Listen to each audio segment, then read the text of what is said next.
샬롬. 오늘도 주님의 평강이 여러분과 함께하기를 축복합니다. 오늘도 주님과 동행하시고 말씀에 아멘 하면서 말씀에 순종하는 삶이 되고 늘 성령이 이끄시는 대로 살아가는 은혜로운 하루가 되시기를 주님의 이름으로 간절히 축원합니다. 오늘 아침 하나님께서 우리에게 허락해 주신 말씀은 전도서 8장 9절에서 17절 말씀입니다.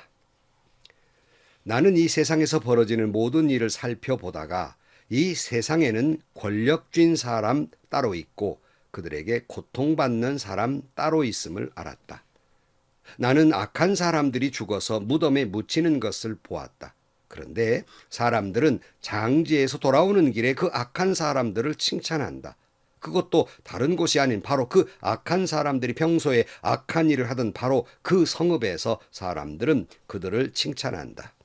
이런 것을 보고 듣노라면 허탈한 마음 가눌 수 없다. 사람들은 왜 서슴지 않고 죄를 짓는가? 악한 일을 하는데도 바로 벌을 내리지 않기 때문이다. 악한 사람이 100번 죄를 지어도 그는 여전히 살아있다. 사람들은 말한다. 하나님 앞에 경건하게 살면서 하나님을 두려워하는 사람은 모든 일이 다 잘 되지만 악한 자는 하나님을 두려워하지 않으니 그가 하는 일이 잘 될 리 없으며 사는 날이 그림자 같고 한창 나이에 죽고 말 것이다. 이 세상에는 헛된 일이 벌어지고 있다. 악한 사람이 받아야 할 벌을 의인이 받는가 하면 의인이 받아야 할 보상을 악인이 받는다. 이것을 보고 나 어찌 헛되다 말하지 않을 수 있겠는가? 나는 생을 즐기라고 권하고 싶다. 사람에게 먹고 마시고 즐기는 것보다 좋은 것이 세상에 없기 때문이다. 그래야 이 세상에서 일하면서 하나님께 허락받은 한평생을 사는 동안에 언제나 기쁨이 사람과 함께 있을 것이다. 내가 마음을 다하여 지혜가 무엇인지를 알고자 했을 때에 그리고 땅 위에서 밤낮 쉬지 않고 수고하는 사람의 수고를 살펴보았을 때에 하나님이 하시는 모든 일을 두고서 나는 깨닫는 바가 있다. 그것은 아무도 이 세상에서 이루어지는 일을 이해할 수 없다는 것이다. 그 뜻을 찾아보려고 아무리 애써도 사람은 그 뜻을 찾지 못한다. 혹 지혜 있는 사람이 안다고 주장할지 모르지만 그 사람도 정말 그 뜻을 알 수 없는 것이다. 아멘. 전도자가 말하고자 하는 것 총 주제는 이 세상은 참 헛되다. 할 수 없다. 그러기에 더더욱 하나님께 모든 것을 맡기고 내가 뭐 어떻게 할 수 있는 세상이 아니기 때문에 매일매일 주님께 맡기고 나는 기쁘고 즐겁게 enjoy, joyful하게 그렇게 살라고 권하고 있는 것이 전도자의 말입니다. 계속해서 오늘 9절 말씀에 보면 나는 이 세상에서 벌어지는 모든 일을 살펴보다가 이 세상에는 권력을 쥔 사람이 따로 있고 그들에게 고통받는 사람 따로 있음을 알았다 그랬어요. 전도자가 계속 반복하고 있는 말이 있어요. 그것은 헛되다는 말이고요. 또 하나 반복하는 것은 이 세상에 벌어지는 일을 모든 것을 살펴보다가 하는 말을 반복하고 있어요. 이 말은 전도자가 어설프게 아는 것으로 지금 말하고 있는 것이 아니라 이 세상을 그저 의미 없이 바라보다 갑자기 생각나서 하는 말이 아니라 오랜 세월 동안 살다 보니까 그리고 오랜 세월 동안 세상을 잘 바라보고 있다 보니까 관조했다는 말이 있는데 이 관조란 말의 사전적 의미는 고요한 마음으로 사물이나 현상을 관찰하거나 비추어 본다 하는 거예요. 그러니까 전도자는 세상을 관조할 줄 아는 깊이 의미를 알고 볼 줄 아는 그런 지혜자였습니다. 그런 의미에서 세상을 살펴보니 한 세상 내가 살아보니 오늘 본문은 그렇게 살고 보아보니까 권력을 쥔 사람이 있고 그 권력 아래 고통받는 사람들이 있더라 그렇게 말하고 있습니다. 저는 역사학자는 아니고 참 일천하지만 역사를 나름대로 살펴보니까 인류 역사상 백성이 잘못하는 때는 없는 것 같아요. 언제나 권력자가 왕들이 잘못함으로 말미암아서 세상에 불행이 오고 고통이 오고 그리고 많은 사람들에게 얼굴에 눈물이 있는 것이에요. 백성들이 고통을 받고 있는 거예요. 그들의 권력은 하나님께로부터 쥐어진 것인데 이걸 잘못 사용한단 말이에요. 지난 시간에도 우리가 전도자의 권면의 말을 보았잖아요. 8장 2절 말씀, 나는 권한다 왕의 명령에 복종하여라. 그것은 내가 하나님 앞에서 맹세한 것이기 때문이다 그랬고, 또 로마서에도 13장 1절, 사람은 누구나 위에 있는 권세에 복종해야 한다. 모든 권세는 하나님께로부터 온 것이며 이미 있는 권세들도 하나님께서 세워주신 것입니다. 이렇게 말하고 있잖아요. 그러니까 그들도 하나님께 맹세하고 우리도 하나님께 맹세해서 하나님으로부터 주어진 권력을 가진 사람에게는 복종하라는 말이지, 무슨 독재자나 지난 시간에 말씀드린 김정은이나 푸틴이나 히틀러나 뭐 이런 독재자들에게, 하나님을 부인하고 모독하는 사람에게 복종하라는 말은 아니다 하는 말이에요. 여러분, 모든 권력은 하나님으로부터 주어진 것이고 그것을 깨달아 아는 사람들 내게 복종하라는 것입니다. 그런데 오늘날 권력자들은 그걸 깨닫지 못하니까 권력의 사유화가 일어납니다. 권력의 사유화라는 게 뭘까? 그러니까 하나님이 그들에게 주신 힘을, 위임된 힘을, 백성을 사랑하고 선한 일을 하라고, 백성들을 행복하게 하라고 주신 위임된 권력을 그들이 자신의 것으로 사용한단 말이에요. 자신의 이익을 위해서, 정치 생명과 그리고 자신의 권력을 유지하기 위해서 사용되는 것, 이것을 권력의 사유화입니다. 이것도 우리나라에 지금 계속 벌어지고 있는 거 아닙니까? 권력의 사유화. 위임된 권력을 봉사하고 섬기고 백성을 사랑하는 데 사용하라고 하신 것인데 오늘날 권력자들이 자신을 위해 사용한단 말이에요. 뭐 요즘 회자되는 말, 우리나라 헌법 1조 2항, 대한민국의 주권은 국민에게 있고 모든 권력은 국민으로부터 나온다. 이 말에 모든 대통령은 선서했어요. 그러나 이 말의 뜻은 뭡니까? 이 권력은, 권력자들이 가지고 있는 힘은 그 권력자들의 위대함 때문에 주어진 것이 아니라 국민으로부터 권력이 위임된 것이라는 겁니다. 국민이 준 권력이라는 거예요. 그러므로 그 권력은 국민을 위해서 사용하라는 것인데 오늘날 권력자들이 자신만을 위해서 자기 당이나 자기 식구들이나 자기 권력을 유지하기 위해서 사용하는 권력의 사유화가 이루어지고 이에 따라 모든 백성과 국민은 고통스럽게 있는 거예요. 근데 그들은 백성들을 지배하면서 개, 돼지만도 못하게 생각하고 있어요.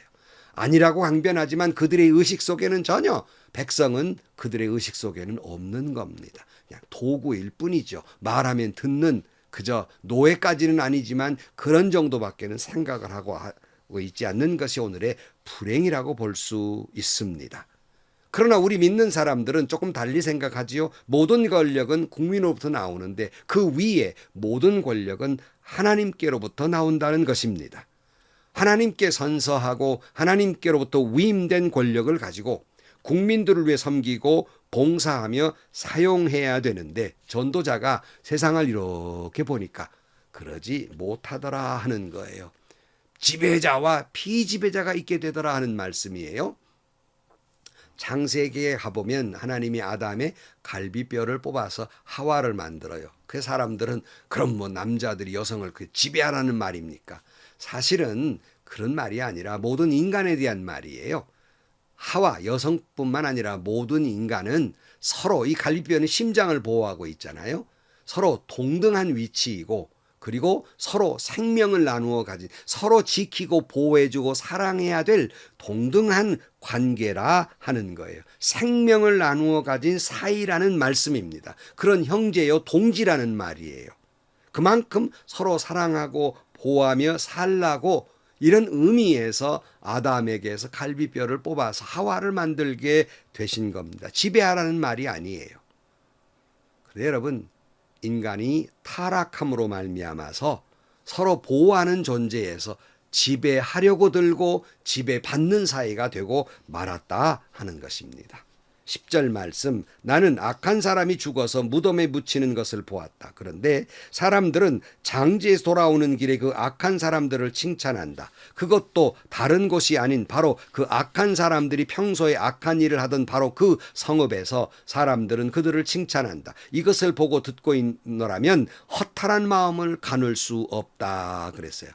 조금 해석하기 어렵지만 악한 사람들이 죽었을 때 사람들이 욕을 해야 되는데 사람들이 돌아오면서 그 사람에 대해서 미화시키고 있는 거예요. 물론 망자에 대해서 가급적 좋지 않은 말을 하지 않으려는 건 좋은 마음이지만 또 너무 그러다 보니까 허탈한 마음이 들더라 하는 거예요. 뭐 인지상정이죠. 11절 말씀, 사람들이 왜 서슴지 않고 죄를 짓는가? 악한 일을 하는데도 바로 벌을 내리지 않기 때문이다. 그러니까 사람들이 악한 일을 계속 저지르는 것은 죄를 짓는 족족 벌을 내렸다면 겁나서 못할 것인데 벌을 내리지 아니하니까 계속 죄책감도 없이 죄를 짓는 것이다 하는 거예요. 그 외에 여러분 우리 모두 겪는 일이 있잖아요. 어떤 분이 분명히 잘못을 했어요.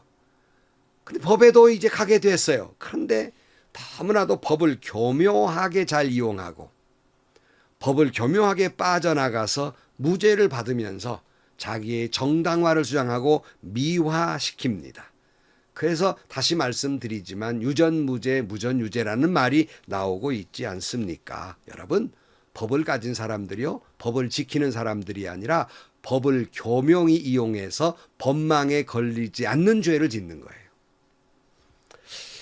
여러분, 그래서 우리는 때로는 이런 말 하잖아요. 하나님은 뭘 하시나 몰라. 저런 사람 안 데려가시고, 이런 말 흔히 여러분 듣잖아요. 전도자는 바로 그런 허탈감을 지금 겪고 있는 겁니다.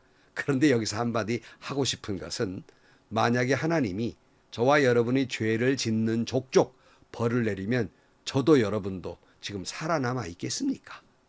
그것도 우리가 생각할 줄 알아야 됩니다.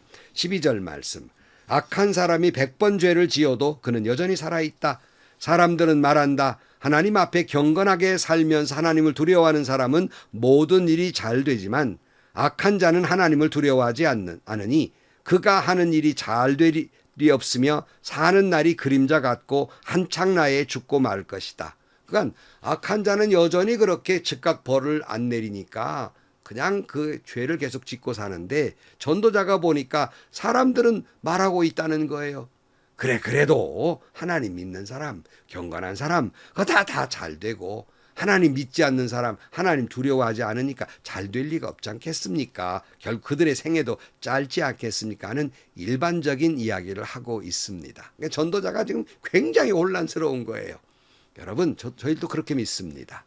여러분, 하나님 앞에 경건하게 사는 사람, 하나님을 두려워할 줄 아는 사람, 하나님이 종래에는 복되게 하실 것이고 아무리 악한 사람들이 당장 벌을 받지 아니하고 잘 날아간 것 같지만 그는 아침에 피는 안개와 같이 금방 그들의 모든 것들은 쓰러질 것이고 반드시 하나님은 그들을 심판하실 것이라 하는 말씀입니다. 14절 말씀, 이 세상에서 헛된 일이 벌어지고 있다.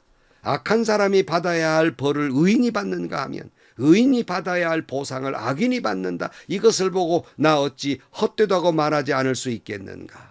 세상 참 부조리하지요. 세상 참 모순되지요.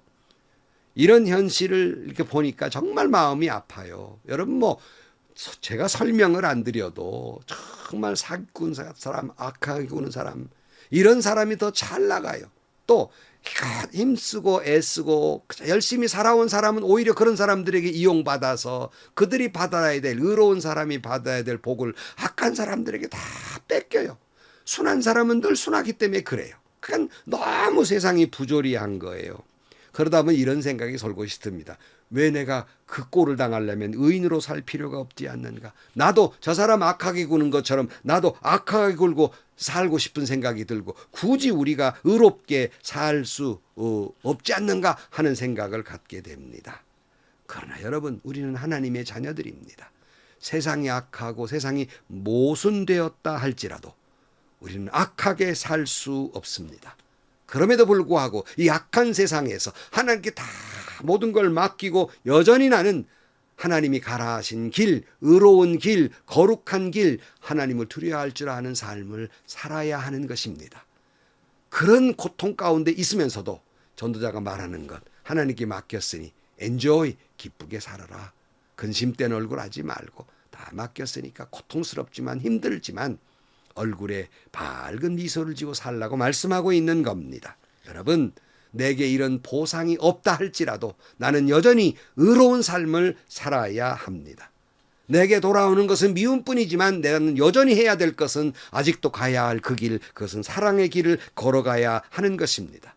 내가 심어놓은 그 의로운 것, 사랑의 길이 아직도 내 당대에 거둘 수 없는 것이 될지라도 반드시 그 씨의 열매는 거두게 될 것입니다. 이걸 믿으니까 하나님을 믿고 사는 거 아니겠습니까?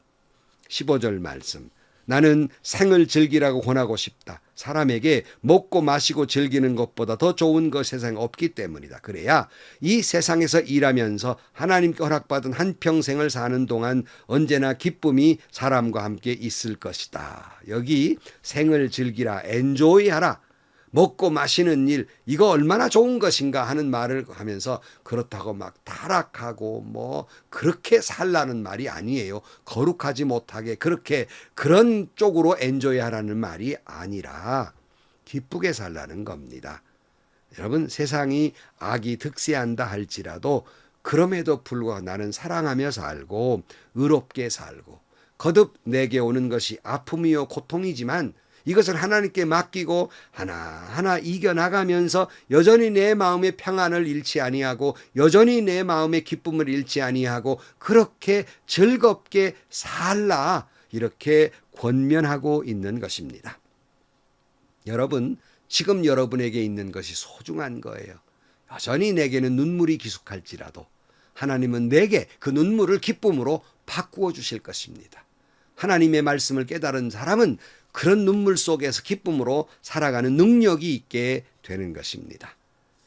오늘 16절 말씀. 내 마음을 다하여 지혜가 무엇인지를 알고자 하였을 때 그리고 땅 위에서 밤낮 쉬지 않고 수고하는 사람의 수고를 살펴보았을 때 하나님이 하시는 모든 일을 두고서 나는 깨닫는 바가 있다. 그것은 아무도 이 세상에서 이루어진 일을 이해할 수 없다는 것이다.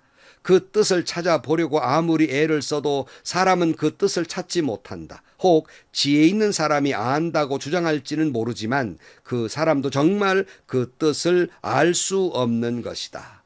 여러분, 어떻게 사람이 하나님의 뜻을 다 이해할 수 있으며 다 깨달을 수 있겠습니까? 옥자가 그런 말 했잖아요. 하나님의 뜻을 다 이해하려는 것은 마치 깡통에다가 바닷물을 다 넣으려는 것과 같다. 모르는 겁니다. 어떻게 감히 내가 하나님의 뜻을 다 알았다면 내가 하나님 된 거 아닙니까? 모르는 것이죠. 또 자기가 다 안다고 하는 사람이 있어요. 내가 다 안다. 그처럼 어리석은 사람이 없어요. 왜냐? 안다고 착각하고 있는 사람이요, 우물 안에 개구리라는 사실이기 때문입니다. 그리고 하나님의 일을 다 안다고 또 뭐 기도 많이 하는 사람은 그렇잖아요. 내가 무슨 환상을 보았고 내가 계시를 들었고 내가 다 하나님을 다 안다고 뭐 이런 사람들, 미혹하는 사람들입니다. 조심해야 돼. 이런 이단들을 조심해야 됩니다. 진정 지혜로운 사람은 어떤 사람인 줄 압니까? 뭔가 깨달았어요. 뭔가 다 아는 것 같아요. 그래도 정말 깨달은 사람은 내가 다 아는 것 같은 이 암도, 이 지혜도 결국 가서는 모르는 것이다 라는 걸 아는 사람. 말이 좀 꼬여 있습니다만 이 사람이 지혜로운 사람이에요. 늘 제가 박사는 누구인가? 다 한 분야를 열심히 연구해서 잘 깨달은 사람이 박사이기도 하지만 깨닫고 보니까 내가 얼마나 모르는 것이 많은가를 알게 되는 거예요. 그래서 익은 벼는 숙이는 겁니다. 그러니까 자기가 얼마나 모르는 분야가 많은가를 아는 사람이 박사다. 그리고 박사인 척하는 우물 안의 개구리 다 아는 것처럼 하는 사람, 이 사람처럼 무식한 사람이 없다 하는 말씀입니다. 로마 11장 33절. 하나님의 부유하심은 어찌 그리 크십니까? 하나님의 지혜와 지식은 어찌 그리 깊고 깊으십니까? 그 어느 누가 하나님의 판단을 헤아려 알 수 있으며 그 어느 누가 하나님의 길을 더듬어 찾아낼 수 있겠습니까? 누가 주님의 마음을 알았으며 누가 주님의 좋은 자가 되었습니까?